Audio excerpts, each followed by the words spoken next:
Free ഉള്ള സമയത്തൊക്കെ ഞാൻ മാക്സിമം എക്സസൈസ് ചെയ്യാൻ നോക്കാറുണ്ട് കേട്ടോ. ഇന്ന് ഓഫാണ്. അപ്പോൾ എക്സസൈസൊക്കെ കഴിഞ്ഞ് ക്ഷീണിച്ചിരിക്കുന്ന സമയത്ത് വിചാരിച്ചു ഇന്ന് what I eat in A day ചെയ്യാമെന്ന്. അങ്ങനെ രാവിലെ ബ്രേക്ക്ഫാസ്റ്റിൻ്റെ പണിയിലാണ്. ഇന്ന് ഓട്സിൻ്റെ ഒരു സ്മൂത്തിയാണ് ഉണ്ടാക്കാൻ പോണത്. ഭയങ്കര ഈസിയാണ്. അതുപോലെ ഇത് കഴിച്ച് കഴിഞ്ഞാൽ വിശക്കില്ല.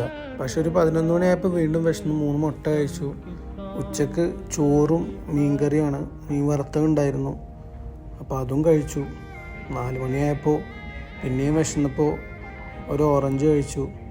പുറത്തൊക്കെ നോക്കി കുറച്ച് നേരം റിലാക്സ് ചെയ്തിട്ട് ഓറഞ്ചൊക്കെ കഴിച്ചു. വൈകുന്നേരം ചായക്ക് ബിസ്ക്കറ്റായിരുന്നു. ഇന്ന് ഓഫായതുകൊണ്ട് ചെറിയൊരു പർച്ചേസ് ഉണ്ടായിരുന്നു. അപ്പോൾ പുറത്ത് പോയി തിരിച്ചു വരുമ്പോൾ അടുത്തുള്ള ബംഗ്ലാദേശ് ഹോട്ടലിൽ നിന്ന് മട്ടനും കുബൂസും മേടിച്ചു. അപ്പോൾ അത്രയേ ഉള്ളൂ. അടുത്ത വീഡിയോയിൽ കാണാം.